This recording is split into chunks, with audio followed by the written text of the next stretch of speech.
संकल्प IAS coaching channel रघुवर प्रसाद की तरफ से भारतीय संविधान की विशेषता के रूप में जो है भारत एक धर्मनिरपेक्ष राज्य के रूप में आपको बताने के लिए उपस्थित हूं। जो पाठक हैं, जो आईएएस की तैयारी में जुटे हुए हैं या जुटना चाहते हैं या अपने में उन्मुख होना चाहते हैं तो इस वीडियो को पढ़िएगा और अच्छे से तैयारी में जुट जाइए। मैं एक प्रखंड विकास पदाधिकारी के रूप में पदस्थापित हूँ। आज इतने सुबह सुबह आपको अपना बहुमूल्य समय दे रहा हूँ। जो समय की महत्ता को समझेगा वो बहुत आगे जाएगा, जो समय की महत्ता को नहीं समझेगा वह वहीं का वहीं रह जाएगा। इसलिए जो इस चैनल को पढ़ने वाले हैं उनको मेरी तरफ से धन्यवाद। लेकिन साथ ही साथ इस चैनल को जरूर सब्सक्राइब करिएगा और कमेंट जरूर लिखिए कि आप यहाँ गलती कर रहे हैं या अच्छा कर रहे हैं। इसके लिए हम आपसे अनुरोध करते हैं कमेंट के लिए। तो आइए हम चलते हैं एक धर्मनिरपेक्ष राज्य के रूप में, एक धर्मनिरपेक्ष राज्य के रूप में, धर्मनिरपेक्ष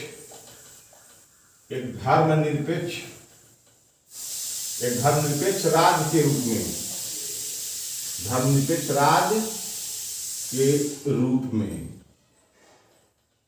धर्मनिरपेक्ष राज्य के रूप में, एक धर्मनिरपेक्ष राज्य के रूप में भारतीय संविधान की पहचान है। एक धर्मनिरपेक्ष राज्य के रूप में भारतीय संविधान की पहचान है। धर्मनिरपेक्ष उसे कहते हैं कि इस देश का कोई अपना धर्म नहीं होगा। इस देश का अपना कोई धर्म नहीं होगा। धर्म क्या होगा? भारत, वनली भारत। हम भारत के लोग हैं, हमारा धर्म यही है, हम भारत के लोग हैं। ठीक है, तो आइए हम चलते हैं कैसे भारत, अब क्यों भारत, अब क्या लाभ है एक धर्मनिरपेक्ष राज्य के रूप में भारत को अपनाने के लिए। इस देश में हर संप्रदाय के लोग रहते हैं। जब देश की आजादी का समय आया तो इस देश में सभी संप्रदायों के लोग, सभी संप्रदायों के किसान, सभी संप्रदायों के जो क्रांतिकारी, उदारवादी और पत्रकार, ये सबों ने मिलकर के अंग्रेजों के खिलाफ उठाई आवाज। आप सब मिल करके ही अंग्रेजों को यहां से हटाए। तो इसलिए संविधान निर्माताओं ने एक धर्मनिरपेक्ष राज्य की संकल्पना को रखा और हमारे समझ से धर्मनिरपेक्ष राज्य बेहतर है। थियोलॉजी नहीं चाहिए, थियोक्रेसी का राज नहीं चाहिए, धर्मतंत्र नहीं चाहिए, संविधान तंत्र चाहिए, कॉन्स्टिट्यूशन क्रेसी चाहिए। आप याद करिए, संविधान तंत्र की जो है हर कहीं भी संविधान बना हो तो वह धर्मनिरपेक्ष बना करके और संविधान के अनुसार शासन कराना चाहिए। यही बेहतर फिलॉसफी है, यही बेहतर राजनीतिक दर्शन है। तो आइए, हम तो अभी खाली भारतीय संविधान की विशेषता बता रहे हैं। आगे जब एक धर्मनिरपेक्ष राज्य बताएंगे सेकुलर, तो आपको बताएंगे कि धर्मनिरपेक्ष का जन्म कहाँ हुआ। तो इंग्लैंड में आप जान लीजिए, इंग्लैंड का रहने वाला था होलियोक। ये आपको नहीं मिलेगा। होलियोक नामक एक विचारक था, वही धर्मनिरपेक्ष नामक शब्द को दिया 1884 में। याद कर लीजिए, ये आपको कहीं मिलेगा नहीं। मैं बहुत अध्ययन करने के बाद आपको देता हूं। होलियोक नामक एक विचारक था, वही धर्मनिरपेक्ष शब्द को दिया था और 1884 में जो उसका जन्म हुआ था होलियोक का। तो होलियोक याद करिएगा, कहीं पूछ दिया जाए। हमको लगता है कि जो इंटरव्यू वगैरह लेते हैं उनसे आप काबिल होइएगा अगर मेरा ये लेक्चर सुनिएगा तो। आइए, भारत का संविधान धर्मनिरपेक्ष है। भारत का संविधान धर्मनिरपेक्ष है। यही विशेषता है भारत के संविधान की। भारत का संविधान धर्मनिरपेक्ष है। निरपेक्ष का अंग्रेजी होता है एब्सोल्यूट, निरपेक्ष, सापेक्ष नहीं। जैसे एक आदमी है, एक आदमी है, एक आदमी है, एक आदमी है, एक एक एक एक एक, यहाँ कोई एक सुनने वाला है, यह सबके अच्छाइयों को सुनेगा और किसी के बुराइयों को नहीं सुनेगा। किसी को बुराइयां न सुनना, किसी की बुराइयां न सुनना ही एब्सोल्यूट है। ये अब्सोल्ट है।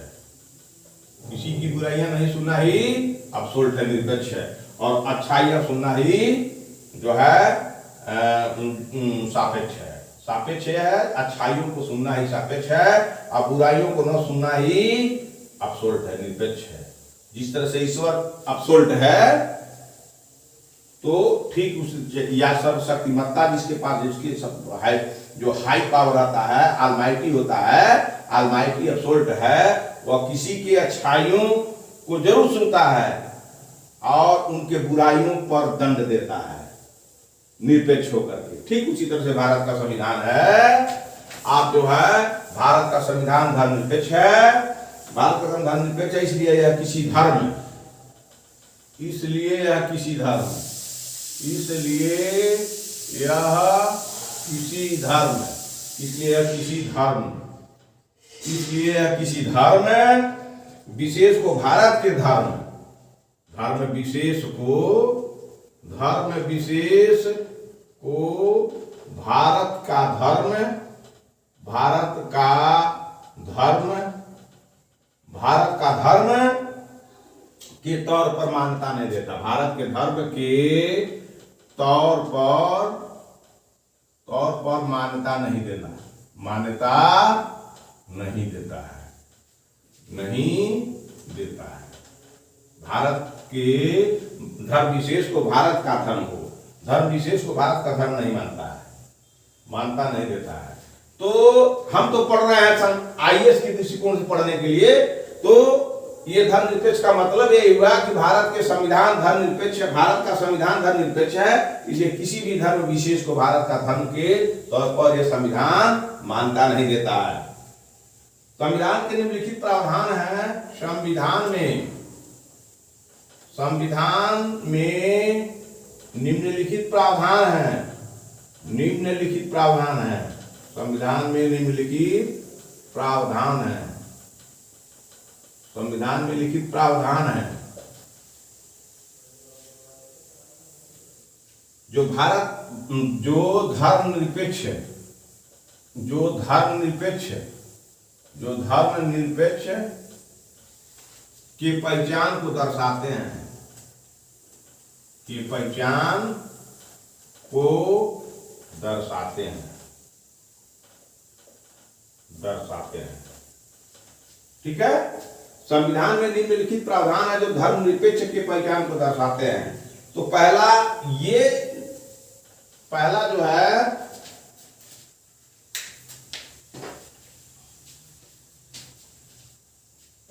है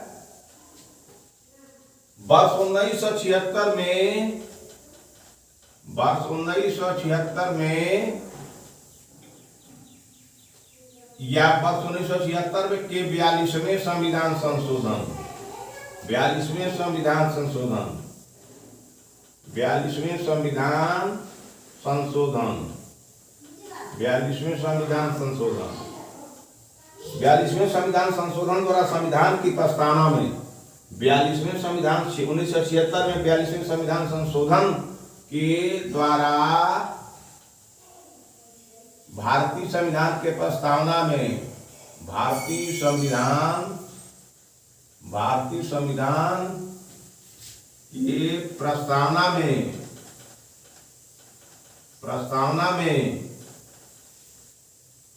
धर्मनिरपेक्ष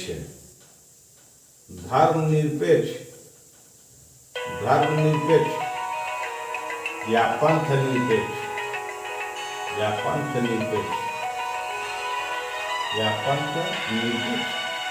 शब्द को जोड़ा गया, शब्द को जोड़ा गया। इस बात जान लीजिए। ये सवाल बार बार आते हैं, ये सवाल बार बार आते हैं किसी न किसी परीक्षा में। इस परीक्षा के लिए तो बहुत महत्वपूर्ण है, क्योंकि 42वां संविधान संशोधन तो मिनी संविधान है भारत का ना।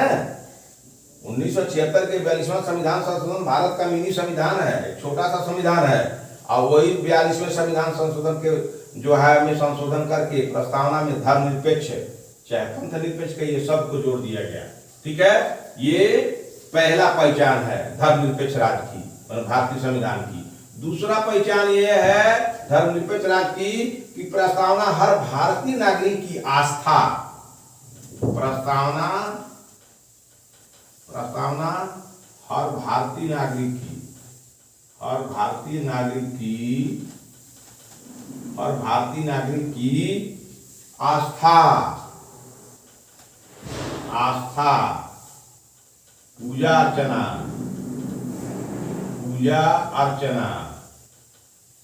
पूजा अर्चना वह विश्वास की स्वतंत्रता की रक्षा करता है, और विश्वास की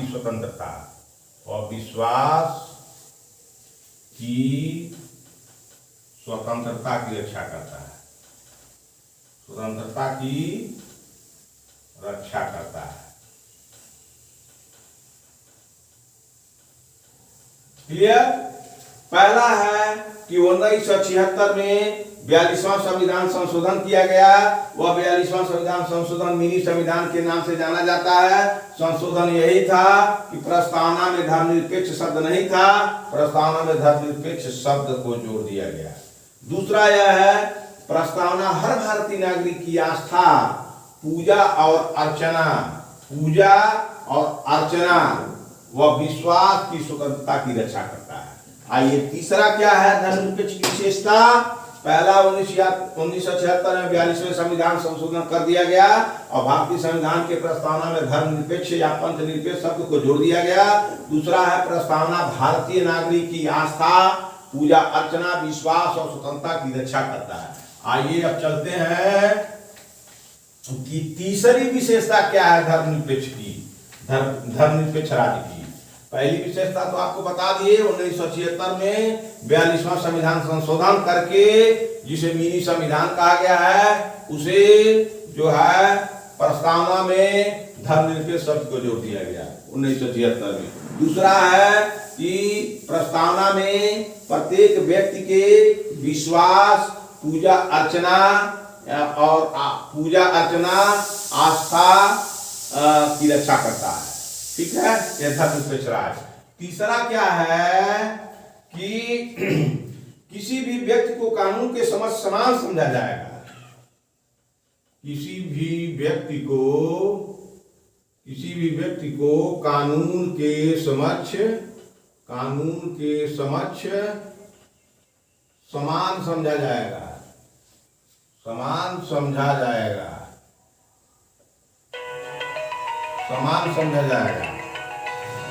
और उसे कानून की समान सुरक्षा प्रदान की जाएगी और उसे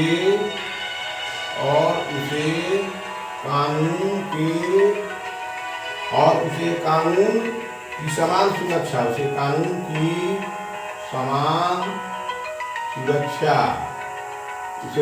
की समान सुरक्षा प्रदान की जाएगी।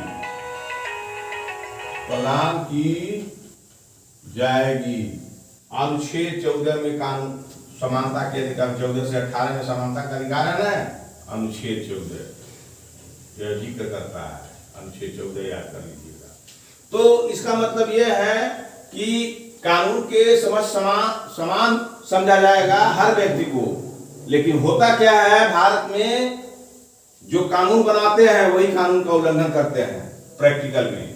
लेकिन आप अगर जुझारू आदमी हैं तो इसके लिए आप लड़ सकते हैं कि भारत में लिखा हुआ है, भारत के संविधान में लिखा हुआ है कि आप किसी भी पद पर हैं, कानून से ऊपर नहीं है, कानून से ऊपर नहीं है। कानून को तोड़िएगा तो आपको भी दंड का भोगना होगा। इस चीज को आप जाने रहिएगा।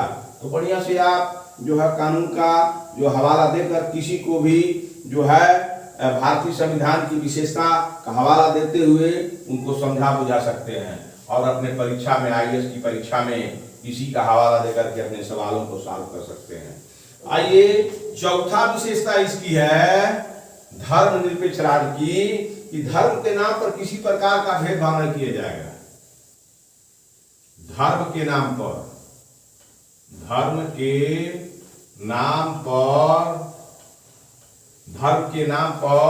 किसी के साथ भेदभाव नहीं किया जाएगा। भेदभाव नहीं किया जाएगा, नहीं किया जाएगा। धर्म के नाम पर किसी के साथ भेदभाव नहीं किया जाएगा।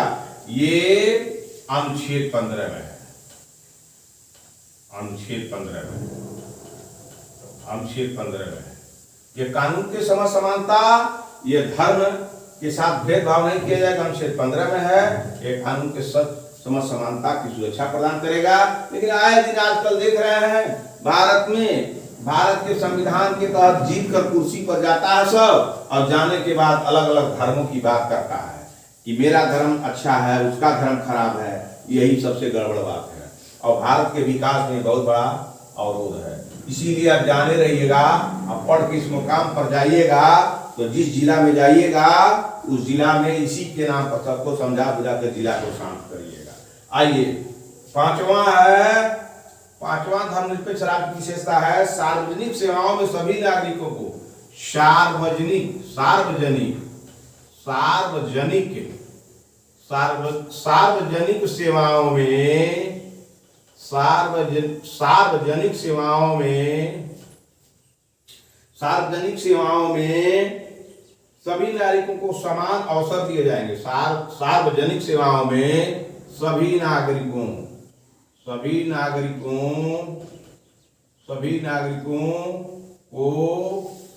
नागरिकों को समान अवसर दिए जाएंगे, समान अवसर दिए जाएंगे, समान अवसर दिए जाएंगे, समान अवसर दिए जाएंगे। अनुच्छेद 16 है, अनुच्छेद 16 है, याद रखिएगा। अनुच्छेद 16 में है सार्वजनिक सेवा का मतलब सरकारी सेवा, सभी नागरिकों को समान अवसर दिए जाएंगे। तो हिंदू हो, मुस्लिम हो, सिख हो, ईसाई हो, बौद्ध हो, जो भी हो, जैन हो, जितने हैं सभी लोग इस देश के नागरिक हैं और सार्वजनिक सेवाओं में फॉर्म भरेंगे, किसी धर्म के हों उन पर उनके साथ भेदभाव नहीं किया जाएगा। यही धर्मनिरपेक्ष राज्य की पहचान है। आइए छठवां चलते हैं, क्या पहचान है धर्मनिरपेक्ष राज्य की? हर व्यक्ति को किसी धर्म को अपनाने, प्रत्येक व्यक्ति को किसी धर्म के अपनाने, प्रत्येक व्यक्ति को किसी धर्म को अपनाने, किसी धर्म को अपनाने, प्रत्येक व्यक्ति को किसी धर्म को अपनाने, प्रत्येक व्यक्ति को किसी धर्म को अपनाने और उसके अनुसार पूजा अर्चना करने का समान अधिकार है। और उसके अनुसार पूजा अर्चना और उसके अनुसार पूजा अर्चना करने का अधिकार है, पूजा अर्चना करने का अधिकार है। ये अनुच्छेद 25 में है, अनुच्छेद 25 में है, धार्मिक स्वतंत्रता का अधिकार अनुच्छेद 25 में है। सातवां धर्मनिरपेक्ष राज्य की पहचान है जो भारतीय संविधान की विशेषता के रूप में है। हर धार्मिक समूह, प्रत्येक धार्मिक समूह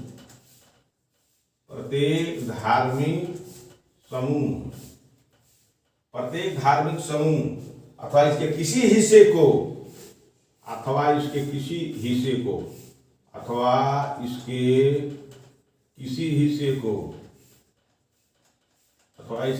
हिस्से को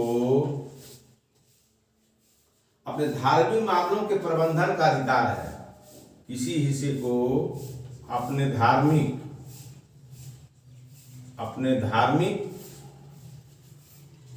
मामले का, अपने धार्मिक मामले के प्रबंधन, अपने धार्मिक मामले के प्रबंधन, अपने धार्मिक मामले के प्रबंधन का अधिकार है, का अधिकार है।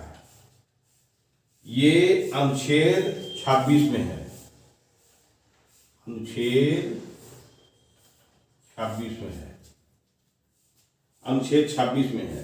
तो प्रत्येक धार्मिक समूह अथवा इसके किसी हिस्से को धार्मिक समूह है, इसे मान लीजिए पंजाबी धर्म है, बौद्ध धर्म है या मुस्लिम धर्म है, तो उसका एक मैनेजमेंट होता होगा, तो उस मैनेजमेंट को प्रबंधन व्यवस्था करने का अधिकार है, अनुच्छेद 26 बताता है। और अपने प्रत्येक व्यक्ति को किसी धर्म को अपनाने और उसके अनुसार अपने धर्म के अनुसार पूजा करने का अधिकार 25 बताता है। और भारतीय सेवाओं में या सार्वजनिक सेवाओं में सभी नागरिकों को समान अवसर दिए जाता है 16 में। धर्म के नाम पर किसी के साथ भेदभाव नहीं किया जाएगा 15 में। और कानून के समान समझा जाएगा अनुच्छेद 14 में। तो आइए अब आठवां क्या पहचान है धर्मनिरपेक्ष राज्य की, आइए आपको आगे ले चलते हैं। आठवां पहचान क्या है?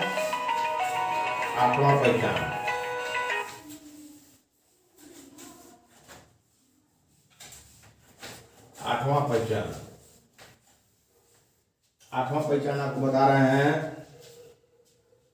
आठवां पहचान, किसी भी व्यक्ति को किसी भी धर्म विशेष के प्रचार के लिए किसी भी व्यक्ति को किसी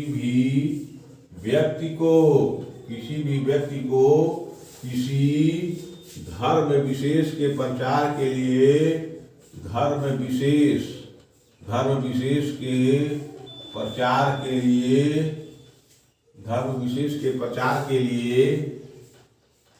विशेष के प्रचार के लिए किसी प्रकार का कर देने के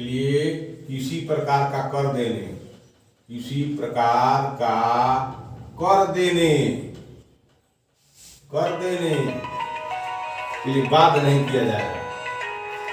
कर देने के लिए बाध्य नहीं किया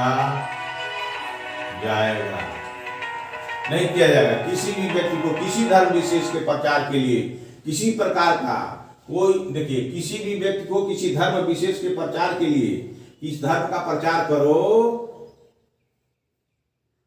और कर दो, उसके लिए बाध्य नहीं किया जाएगा। ये अनुच्छेद 27 में है, सब लिखा हुआ है। ये अनुच्छेद 27 में है। किसी भी सरकारी शैक्षणिक संस्थान में किसी भी सरकारी शैक्षणिक संस्थान में शैक्षणिक संस्थान में किसी भी सरकारी शैक्षणिक संस्थान में किसी वर्ग को अपनी भाषा संस्थान में धर्म विशेष के प्रचार के लिए किसी प्रकार के धार्मिक निर्देश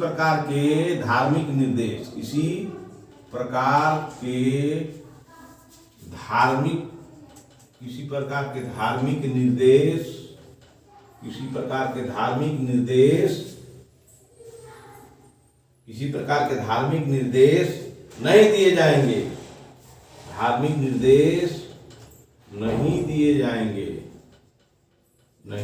जाएंगे। मानो आप पढ़ाने के लिए चले गए, उसमें किसी भी धर्म के बच्चे हों, आपको गणित पढ़ाना है, भूगोल पढ़ाना है, इतिहास पढ़ाना है, सामाजिक विषय पढ़ाना है, और संस्कृत पढ़ाना, उर्दू पढ़ाना है, अरबी पढ़ाना, फारसी पढ़ाना, सब भाषा पढ़ाइए, लेकिन किसी धर्म विशेष को मानिए, इसका निर्देशन देने का खराब कहीं जगह नहीं है। यह अनुच्छेद 28 कहता है। यह अनुच्छेद 28 कहता है, लिखा हुआ है। अनुच्छेद 28 कहता है तो किसी भी सरकारी शैक्षणिक संस्थान में किसी प्रकार के धार्मिक निर्देश नहीं दिए जाएंगे। अनुच्छेद 28 कहता है किसी भी व्यक्ति को किसी धर्म विशेष के प्रचार के लिए किसी प्रकार का कर देने के लिए बाध्य नहीं किया जाएगा। अनुच्छेद 27 कहता है और नागरिकों के किसी वर्ग को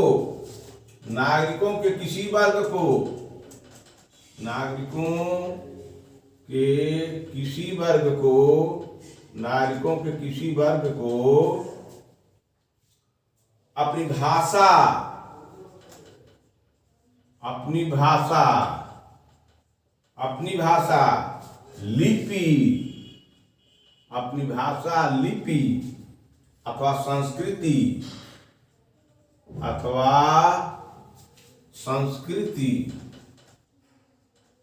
अथवा संस्कृति को संरक्षित रखने का अधिकार है, को संरक्षित संरक्षित रखने का अधिकार है, रखने का अधिकार है, अधिकार है अनुच्छेद 29 कहता है। अनुच्छेद 29 इजाजत देता है, अनुच्छेद 29। तो भारत के जो नागरिक हैं वो बौद्ध हैं, तो बौद्ध अपनी भाषा पाली भाषा को, पाली लिपि को अथवा जो है बौद्ध जो संस्कृति है उसको सुरक्षित रखने का अधिकार है। हिंदू की अपनी भाषा है, लिपि है, संस्कृति है, रखें। मुसलमान को अपनी भाषा लिपि और संस्कृति है, रखें। ईसाई रखें, फारसी रखें, सिख रखें, जैन रखें, बौद्ध रखें, इसे कोई जो है रोक टेक नहीं है। ये भारतीय धर्मनिरपेक्ष राज्य की विशेषता है। एक ग्रामा में क्या विशेषता है कि अल्पसंख्यकों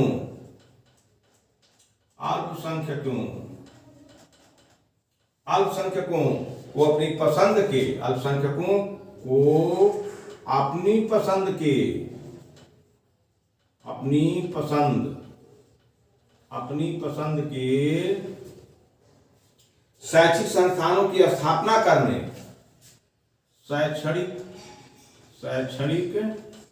अपनी पसंद के शैक्षणिक संस्थानों की स्थापना करने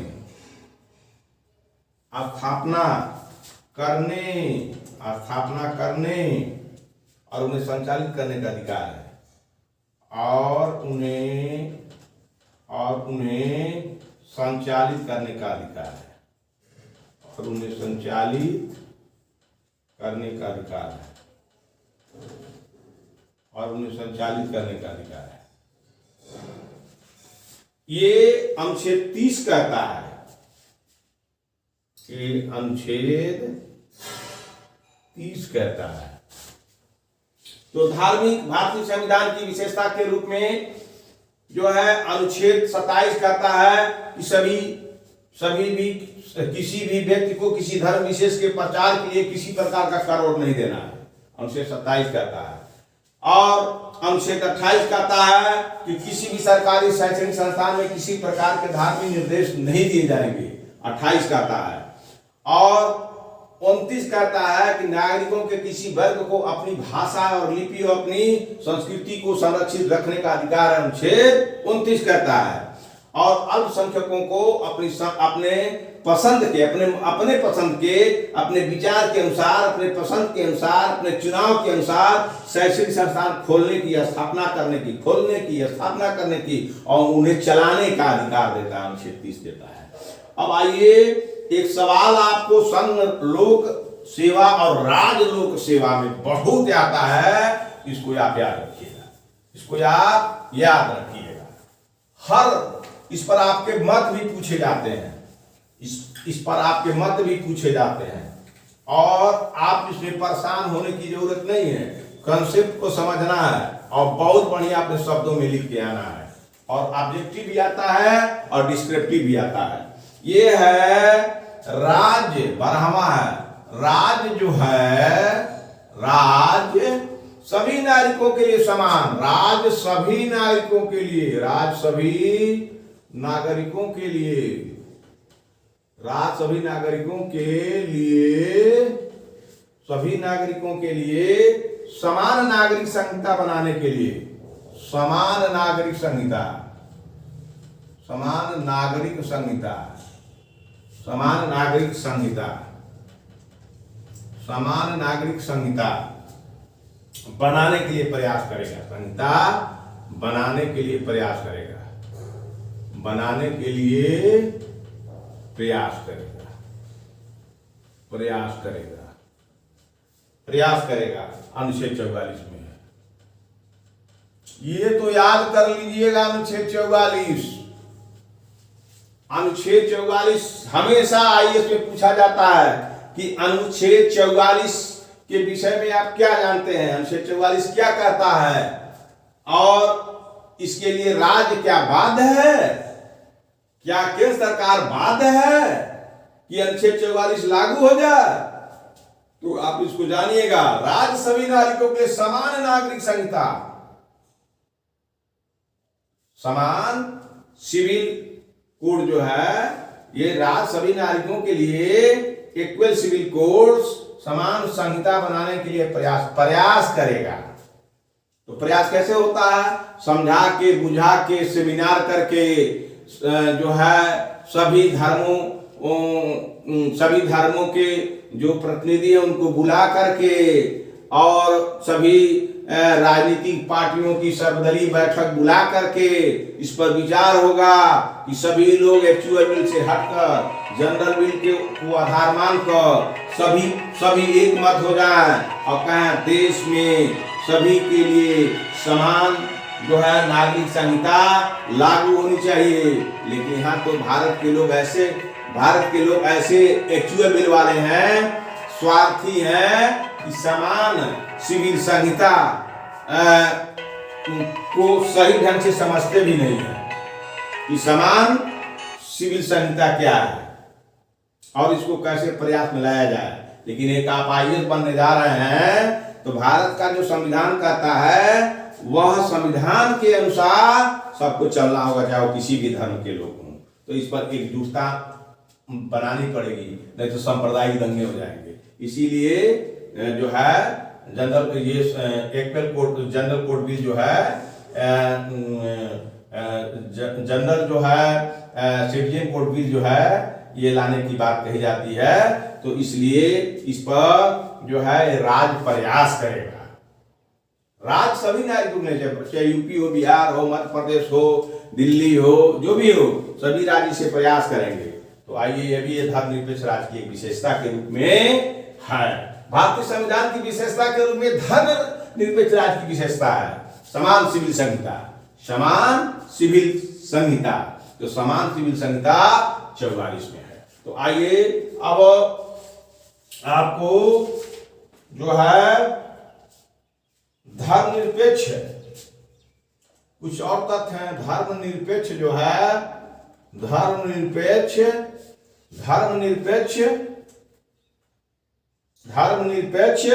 की पश्चिमी अवधारणा, धर्मनिरपेक्ष की पश्चिमी अवधारणा,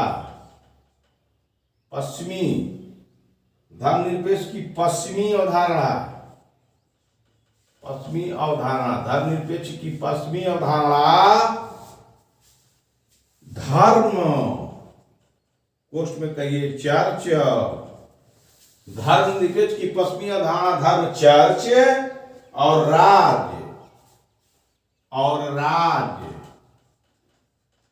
राज्य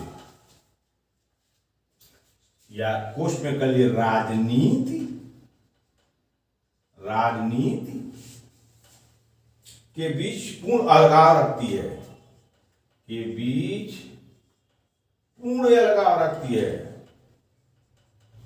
पूर्ण अलगाव रखती है। धर्मनिरपेक्ष की यह नकारात्मक अवधारणा है, धर्मनिरपेक्ष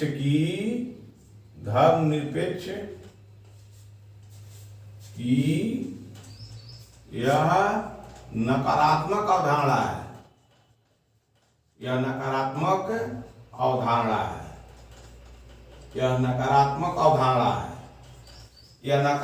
अवधारणा है, भारतीय परिवेश में लागू नहीं हो सकती। यह भारतीय परिवेश में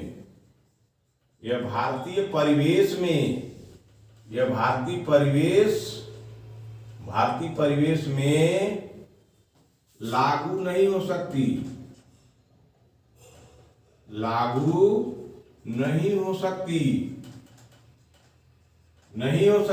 भारतीय परिवेश में लागू नहीं हो सकती, क्योंकि यहाँ का समाज बहुधर्मवादी है, क्योंकि यहाँ का समाज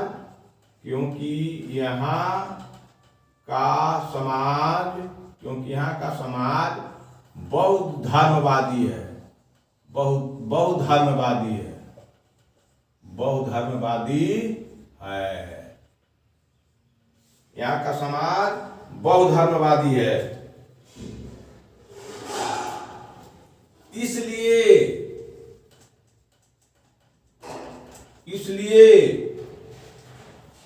भारतीय संविधान में सभी धर्म को समान आदर, इसलिए भारतीय समाज में सभी धर्मों को समान आदर, भारतीय समाज में सभी को समान आदर,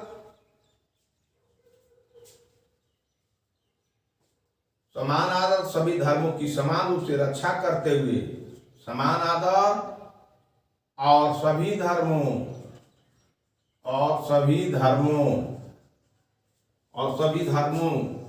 की रक्षा करते हुए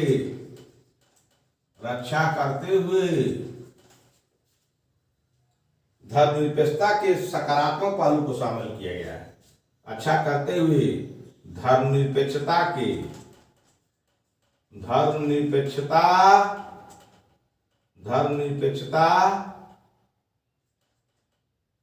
को लागू किया गया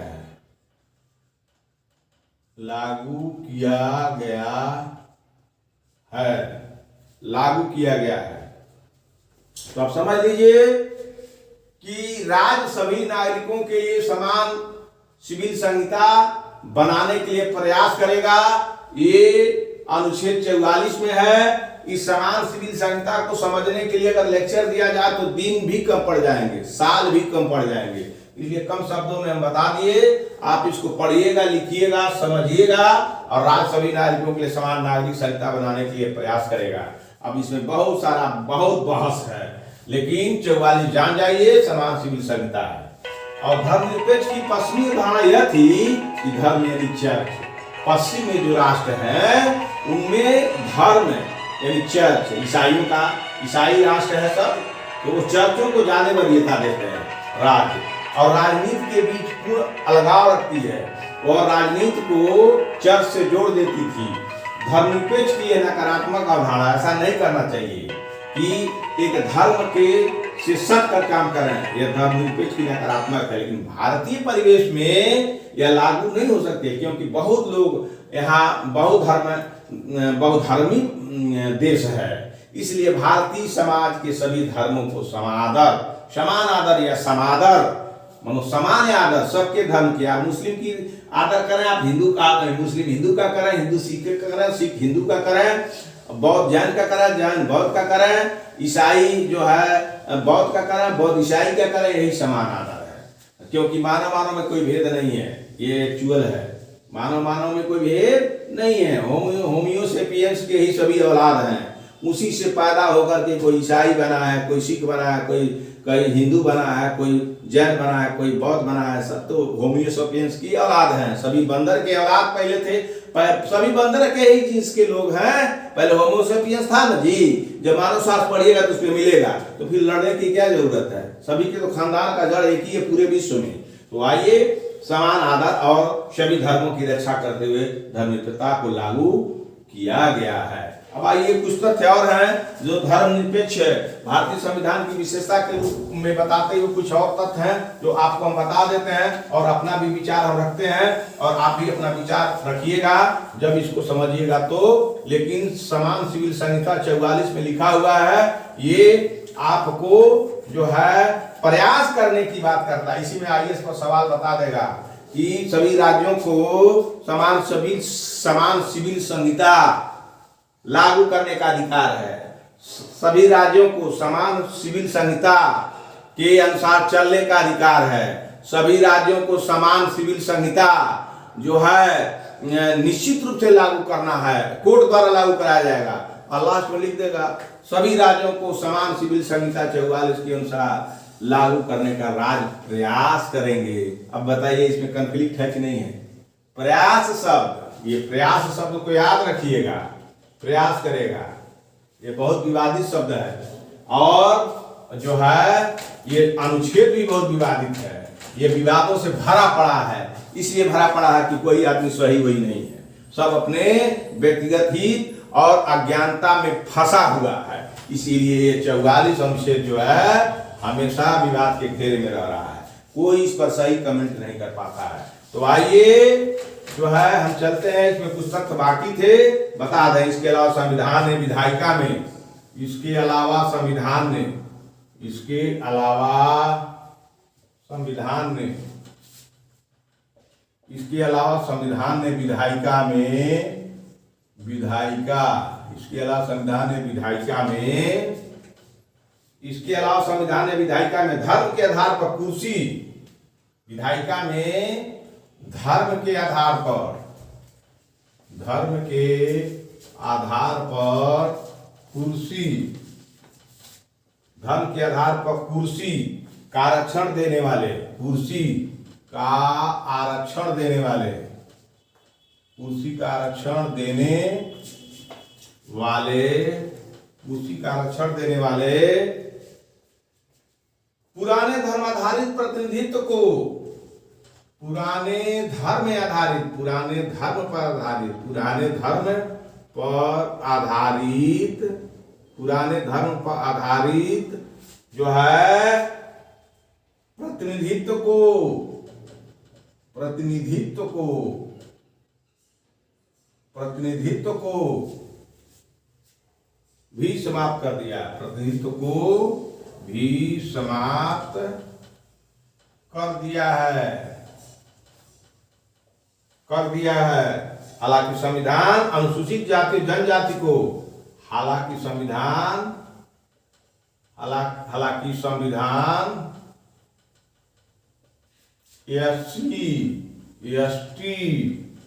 एससी एसटी को उचित प्रावधान, उचित प्रतिनिधित्व, उचित प्रतिनिधित्व,